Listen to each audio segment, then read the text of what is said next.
आपको बता दूं, आजमगढ़ का 6 साल का बच्चा हमको वीडियो कॉल करके बोला था उस घटना से 3 दिन बाद कि अंकल उसके पास क्या इतना पैसा होगा। 500 की नोट लिया था वो बच्चा, मुझको दिखाया, अंकल इतना पैसा उसके पास होगा। इतना पैसा था, भैया को मार दिया। और रो रहा था वो, मैं भी रोने लगा। तो इतना प्यार देख के ना दिल पसीज जाता है। अब सबको, भाई बहन सबको प्रणाम है, माताओं को, बहनों को, सबको प्रणाम। थी जो मेरे मन में अभी भी कौंध रही है।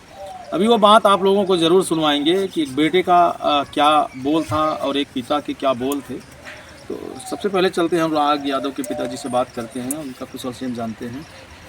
कैसे हैं आप? जी भैया, तबीयत तो ठीक नहीं रहती है, दवा खाते हूँ। और मैं अपने पूरे देशवासियों को प्रणाम करना चाहता हूँ कि आप लोगों ने हमको इतना हिम्मत बंधा के रखा है कि मैं ज़िंदा हूँ। नहीं तो मैं गरीब, मजबूर, लाचार आदमी मैं मर गया होता। आप लोगों का प्रेम है कि मैं ज़िंदा हूँ और इस कोशिश में लगा हूँ कि जिन लोगों ने ऐसा किया है उनको दंड दिलवा सकूँ कानूनी तरीके से। सबको प्रणाम करना चाहता हूँ, छोटे बड़े बुजुर्ग सबको। छोटे छोटे बच्चे भी फ़ोन करते थे, पूछते थे कि अंकल उसके पास कितना पैसा है।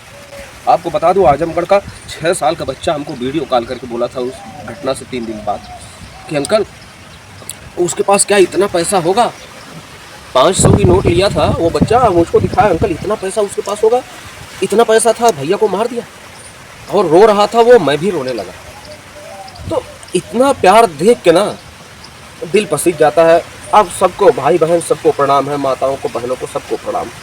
अच्छा, अभी सोशल मीडिया का जो प्लेटफार्म है, इस सोशल मीडिया के प्लेटफार्म पर जिस तरह से अनुराग यादव के चाहने वाले लोग खुल के सामने आए, शायद है कि प्रदेश में ऐसा कोई कांड रहा होगा जो इस तरह से लोग अपनी प्रतिक्रिया दे रहे होंगे। हमारे ख्याल से जब से मैं सोशल मीडिया पर चला रहा हूँ, इस तरह से प्रतिक्रियाएं नहीं आई है।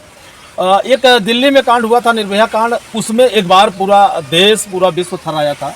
और जब अनुराग यादव हत्याकांड हुआ तो इस मामले में भी पूरा विश्व ये जानना चाह रहा था कि अभी तक आरोपियों को क्या हुआ। जी भैया, वो दरोगा एसआई जो थे उन लालता के लड़के, तो उनकी बेल हाई कोर्ट से मंजूर हो चुकी है। अब छूटे हैं कि नहीं इतना पता नहीं है मुझे। और लोगों की तारीख थी आज, तो उस तारीख में और घर गिराने वाली प्रक्रिया में भैया कल मैं 11 बजे से कोर्ट पहुंच गया था। 5 बजे, 4:30 बजे बाद सुनवाई हुई।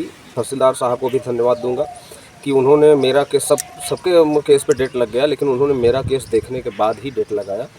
और 10 तारीख को डेट लगी हुई, उनके वकील ने फिर से मांग लिया है मौका कि एक मौका और मुझे दिया जाए। तो भागिए, कितना भागेंगे आप, झूठ बोले कितना भागेंगे। लालता की पत्नी आई हुई थी, जिरह हुई, बहस हुई। मैं तो गुस्से में उधर गया नहीं, क्योंकि देखना पसंद नहीं करता यार। ऐसे लोगों को क्या देखना है।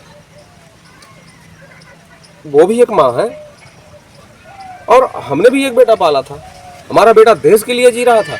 आप एक माँ हो, आप सिखा रही थी तलवार चलाना। तो क्या देखूं उनको देखने के बाद दिमाग खराब हो जाता है। गुस्सा में बहुत एकदम परेशान हो गए हम। तो हमारे जो गनर साहब हैं, बॉडीगार्ड जो मिले हैं, तो वो हमको पकड़ के लेकर आए, बोले कि चाचा आप यहाँ से चलो।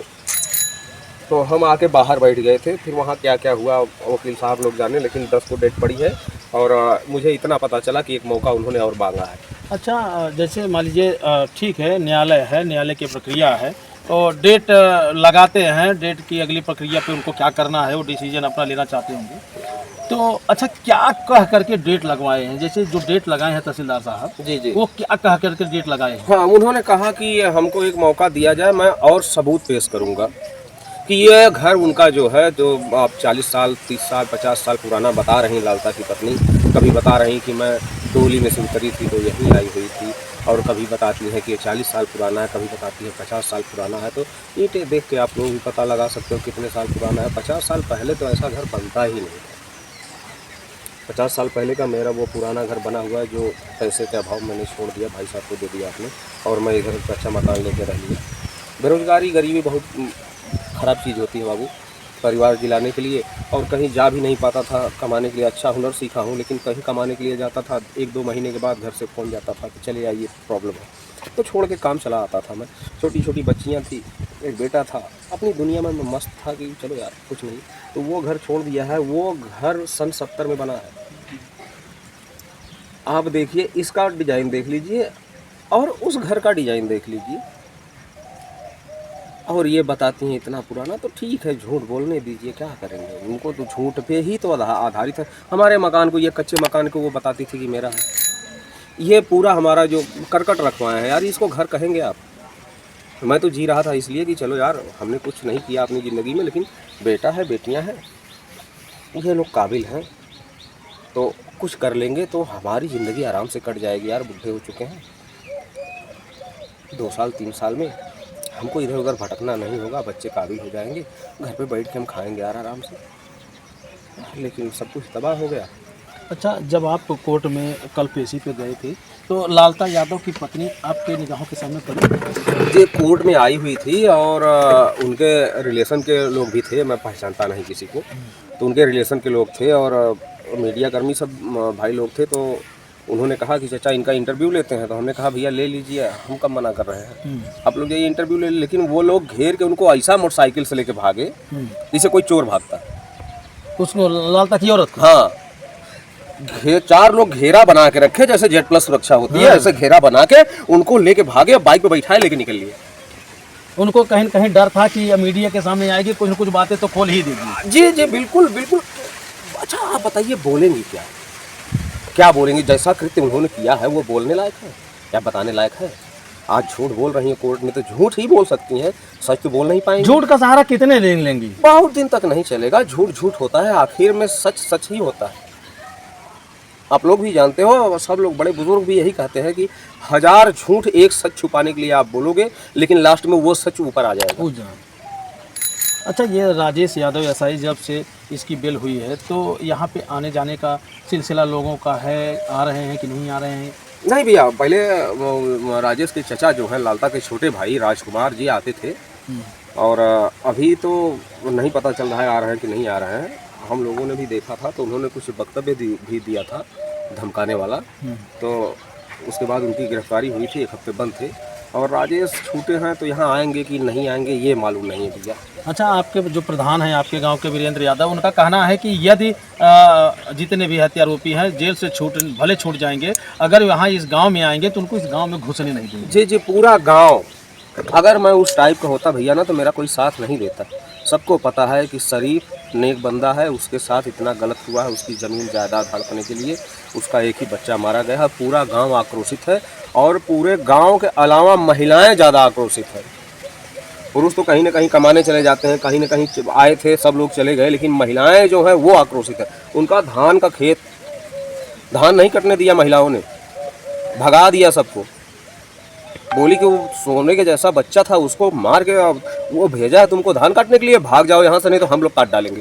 तो महिलाएं ज़्यादा आक्रोशित हैं, और कहीं न कहीं ये भी होता है कि जैसे आपका चरित्र ठीक नहीं है, या आपका लड़का बदमाश है, या हरामी है, या कुछ भी हो, तो लोग साथ नहीं देते हैं। पुरुष के अलावा महिलाएं भी इतना साथ दे रही हैं, तो इसका मतलब आप खुद समझ लीजिए कि मेरा चरित्र कैसा है, मेरा परिवार कैसा है। और वैसे भी अगर देखा जाए तो हर ज़िले से, हर स्टेट से, हर जो है देश विदेशों से भी जो है ये फ़ोन कॉल्स आते हैं, और हमेशा लोग ये जानने का प्रयास करते हैं कि अब तक अनुराग यादव मामले में क्या हुआ। तो तमाम विदेशी, देश के लोग, विदेश के लोग, हर प्रांतों से लोग आपके बेटे का जो है ये जो न्याय प्रक्रिया चल रही है उसके बारे में जानकारी लेने का हमेशा प्रयास करते हैं। तो क्या कहेंगे उन लोगों को? जी भैया, सबको प्रणाम करूँगा, सबको प्रणाम करूँगा कि आप सब लोग खड़े हो, तो मैं भी खड़ा हूँ।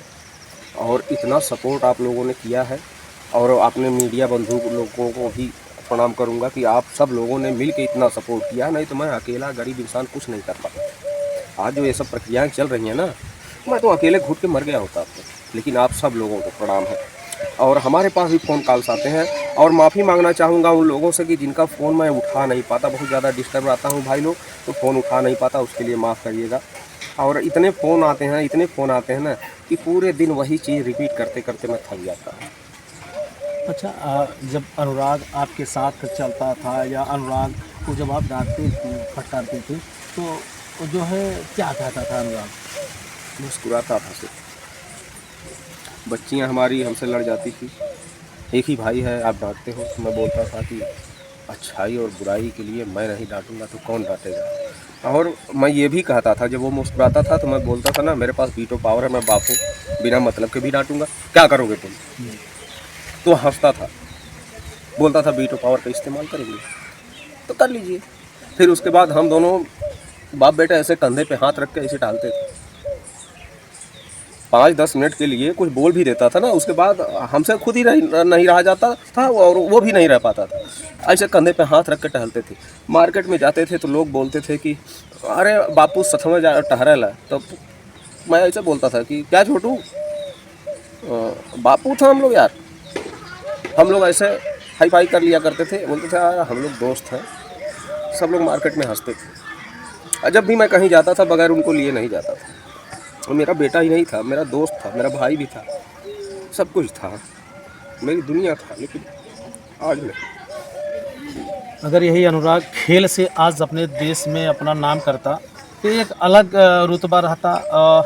हालांकि अनुराग का नाम तो पूरे विश्व में हुआ, लेकिन एक दुखद घटना के साथ हुआ। तो कहीं कहीं अनुराग आपके नाम से तो बधाई हुआ है।